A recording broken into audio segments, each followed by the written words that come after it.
नमस्कार, मैं कोनिका दास। आप देख रहे हैं आई न्यूज के न्यूज बुलेटिन में आपका स्वागत है। नजर डालते हैं अब तक की सुर्खियों पर। नमस्कार, मैं कोनिका दास। मैं मौजूद हूँ बाराबंकी के दशहरा बाग वार्ड नंबर 17 में, जहाँ शिखा सभासद प्रत्याशी है और उनके प्रतिनिधि देवेंद्र जी मौजूद है। मैं उनसे जानना चाहूंगी कि वो किस किस रणनीति के साथ इस बार चुनावी मैदान में उतर रहे हैं। आपका हमारे चैनल में स्वागत है। शिखा गुप्ता जी जो कि सभासद प्रत्याशी है और आप उनके प्रतिनिधि है, तो आप दर्शकों को बताइए कि किस तरह आपकी रणनीति है और किस तरह आप चुनावी मैदान में उतर रहे हैं।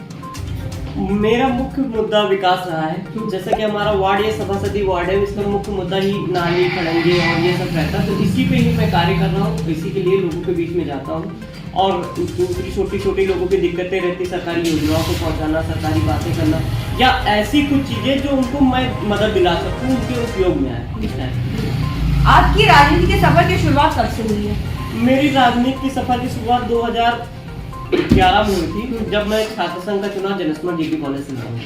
अच्छा, आपको नहीं लगता देवेंद्र जी जब चुनाव आता है तो लोग बड़े बड़े वादे करते हैं, लेकिन जब चुनाव खत्म होते हैं तो सारे वादे धराशायी हो जाते हैं? इस बारे में आप कुछ कहना चाहेंगे? बिल्कुल कहना चाहेंगे, क्योंकि वादे और कार्य इसमें बहुत फर्क होता है। चुनाव तो मैं लड़ रहा हूँ, आप मेरे वार्ड में अगर आप आई हैं, क्योंकि आप लखनऊ से चलते हैं, मैं आपका स्वागत करता हूँ। लेकिन अगर आप लोकल के लोगों से आप मेरे बारे में पूछेंगे तो आपको पता चलेगा कि इन 10 वर्षों जो बीत चुके हैं, 10 वर्षों से लगातार मैं सक्रिय रहा हूँ। ऐसा कोई कार्य नहीं है सामाजिक कार्यक्रम में हुआ जिसमें मैं उनका हिस्सा नहीं था। लेकिन आपके दशहरा बाग वार्ड में हम लोगों ने जब निरीक्षण किया तो काफी दिक्कतें हमें देखने को मिली।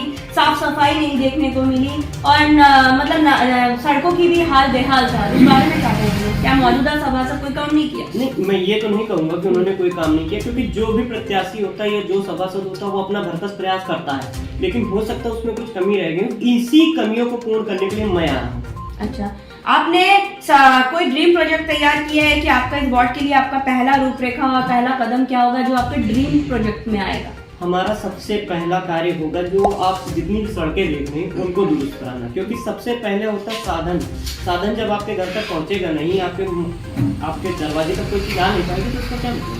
अच्छा, और महिलाओं की सुरक्षा है तो आपने कुछ सोचा है? जी हाँ, महिलाओं की सुरक्षा और जो नारी शक्ति अभियान मेरी तरफ से चलाया जा रहा है। मेरी बहन शिखा गुप्ता उसमें बढ़-चढ़ कर हिस्सा भी ले रही है और इस अभियान के तहत हम जो भी आपके महिलाएं उनको शिक्षा के प्रति जागरूक करते हैं, उनको बताते हैं किस प्रकार वो अपना रूपरेखा तैयार करें, कैसे समाज में अपनी प्रतिष्ठा रखें, अपनी भूमिका का आह्वान करें।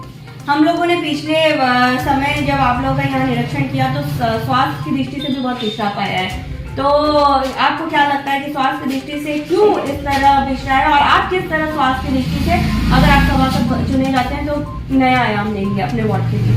स्वास्थ्य की दृष्टि से मैं देखूँ तो स्वास्थ्य सुविधाएं वैसे भी सुधर रही हैं और मैं कोशिश करता हूं कि अत्यधिक लोगों तक उनको स्वास्थ्य के बारे में जागरूक करूं, और जैसे कि छिड़काव है या दवा का छिड़काव है, इस तरह की कुछ चीजें ज्यादा से ज्यादा कराई जाए ताकि लोगों के बीच में कोई दिक्कतें न हो। और शिक्षा के क्षेत्र में आप किस तरह अपने वार्ड के लिए नया आयाम देंगे?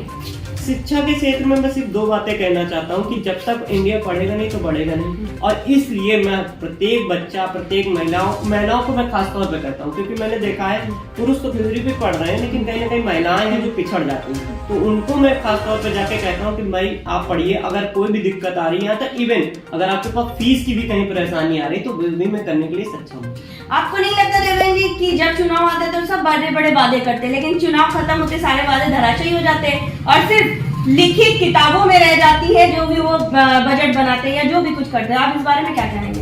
इसीलिए मैंने कोई ऐसा हैंडबिल या ऐसा कुछ नहीं बनाया कि मैं ये कर दूंगा वो कर दूंगा, मैं चांद सितारे दूं, ऐसा कुछ नहीं। जो कार्य किए जा सकते हैं मैं केवल उसी पे बात करता हूँ। रोड बनवाई जा सकती है तो मैं रोड की बात करता हूँ, नाली बनवाई जा सकती है तो मैं नाली की बात करता हूँ, शिक्षा के क्षेत्र में कार्य किया जा सकता है तो मैं शिक्षा की बात करता हूँ। मैं ये कभी उनसे नहीं कहता कि मैं उनको एरोप्लेन खरीद कर दूंगा या कार गिफ्ट में दे दूंगा।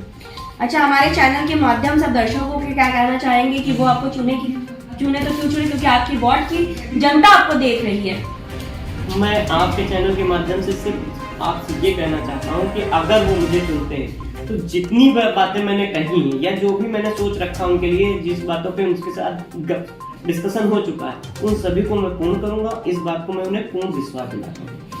तो हमारे साथ देवेंद्र जी मौजूद थे, जिनका कहना है कि ये वादों पर भरोसा नहीं करते, ये काम पर भरोसा करते हैं, इसलिए उन्होंने कभी कोई लिस्ट तैयार नहीं की कि मैं ये करूंगा वो करूंगा।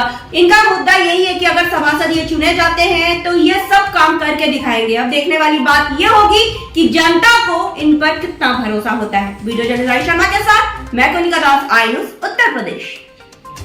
तक के बुलेटिन में बस उतना ही। बने रहिए आई न्यूज के साथ, हर खबर पर पहली नजर। आप हमारे चैनल को लाइक कीजिए, सब्सक्राइब कीजिए और हाँ, बेल आइकन को दबाना मत भूलिए।